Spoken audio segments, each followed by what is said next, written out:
निरुत्तर है, क्योंकि जिस बात में तू दूसरों पर दोष लगाता है स्वयं ही वह काम करता है। हमें इस न्याय करने वाली बात से सावधान रहना है, क्योंकि यदि मैं किसी का न्याय करूं और कहूं ये गलत है, उसे नहीं करना चाहिए, और उसके बाद में वही काम करूं, तो वह 2 गुना गलत हो जाता है। क्योंकि एक तो मैं जानता हूं कि वह गलत है, और दूसरा मैं उस गलत काम को करता हूं। ये कैसी चकित कर देने वाली बात होती है जब हमारे पाप कोई दूसरा कर रहा होता है। किसी और को पाप करने दो, और मैं धार्मिकता का क्रोध प्रदर्शित करने से नहीं चूकता, परंतु यदि मैं करूं तो आपके सामने हर प्रकार का तर्क प्रस्तुत कर सकता हूं कि मैंने क्यों इसे किया। मैं इसे न्याय संगत ठहरा सकता हूं, परंतु जब कोई दूसरा जन करता है तब यह भयानक है, यह बड़ा बुरा स्वभाव है। हे मनुष्य, सावधान रह। तू जहां कहीं भी है और तू जो आलोचना करता है, दोष लगाता है, तो तू स्वयं को दोषी ठहरा रहा है, क्योंकि तू यह प्रमाणित कर रहा है कि तू कहीं उत्तम रीति से जानता है, जबकि तूने स्वयं उन बातों को किया है। परंतु हमें निश्चय है कि परमेश्वर का न्याय उनके विरुद्ध इस सत्य के साथ किया जाएगा जिन्होंने इन बातों को किया है। और दूसरी आयत में पौलुस कहता है, और हम जानते हैं कि ऐसे ऐसे काम करने वालों पर परमेश्वर की ओर से ठीक ठीक दंड की आज्ञा होती है। और हे मनुष्य, तू जो ऐसे ऐसे काम करने वालों पर दोष लगाता है और आप वे ही काम करता है, क्या ये समझता है कि तू परमेश्वर के दंड की आज्ञा से बच जाएगा? 1 कुरिन्थियों के 5वें अध्याय में पौलुस हमें बताता है, हम सबको मसीह के न्याय सिंहासन के सामने खड़ा होना पड़ेगा, और उन कामों का प्रतिफल हम प्राप्त करेंगे जिन्हें हमने अपने शरीर में किए हैं, भले या बुरे।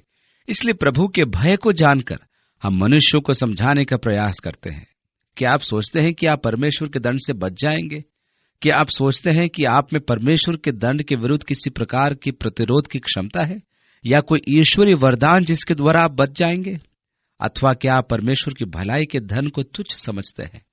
4 आयत में, क्या तू उसकी कृपा और सहनशीलता, सहिष्णुता और धीरज रूपी धन को तुच्छ जानता है?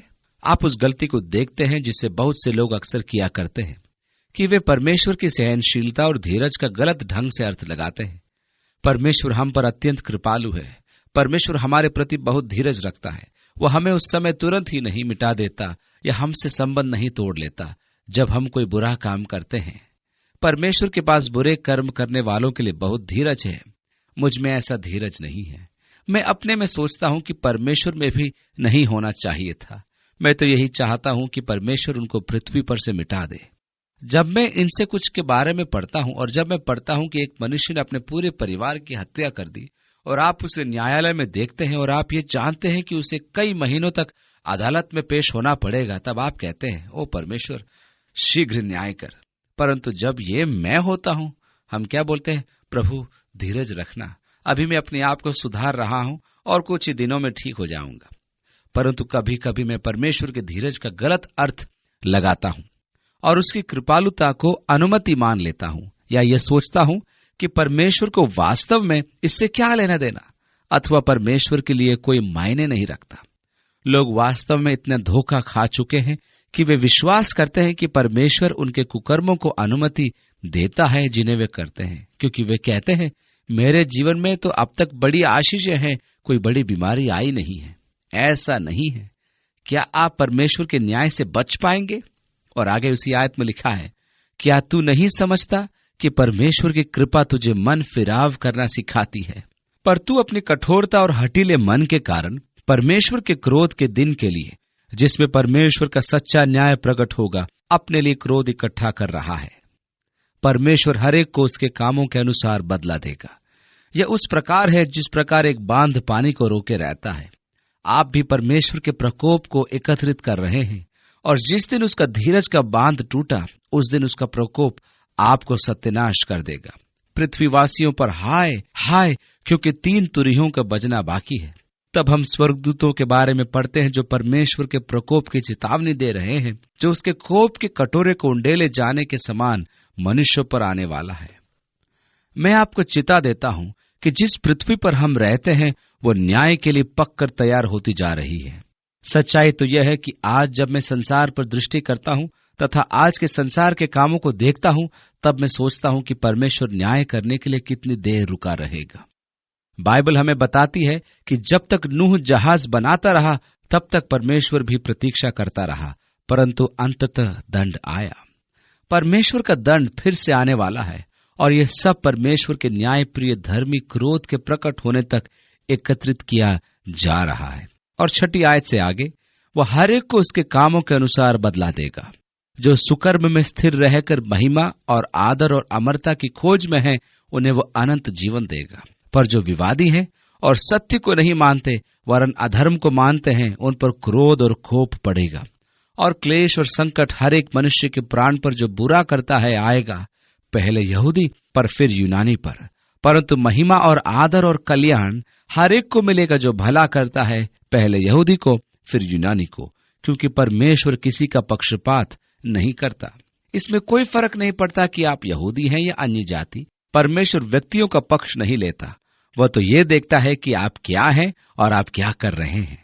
12वीं आयत से आगे, इसलिए जिन्होंने बिना व्यवस्था पाए पाप किया वे बिना व्यवस्था के नष्ट भी होंगे, और जिन्होंने व्यवस्था पाकर पाप किया उनका दंड व्यवस्था के अनुसार होगा। क्योंकि परमेश्वर के यहाँ व्यवस्था के सुनने वाले धर्मी नहीं, पर व्यवस्था पर चलने वाले धर्मी ठहराए जाएंगे।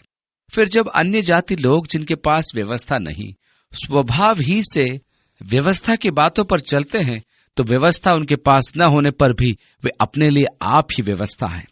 वे व्यवस्था की बातें अपने अपने हृदयों में लिखी हुई दिखाते हैं और उनकी विवेक भी गवाही देते हैं, और उनके विचार परस्पर दोष लगाते हैं या उन्हें निर्दोष ठहराते हैं।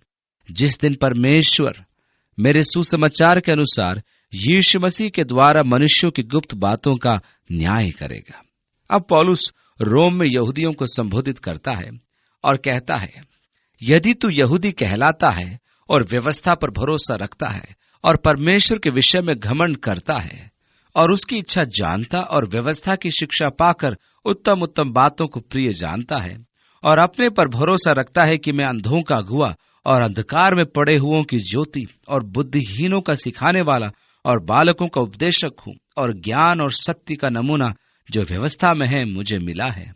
अतः क्या तू जो दूसरों को सिखाता है अपने आप को नहीं सिखाता?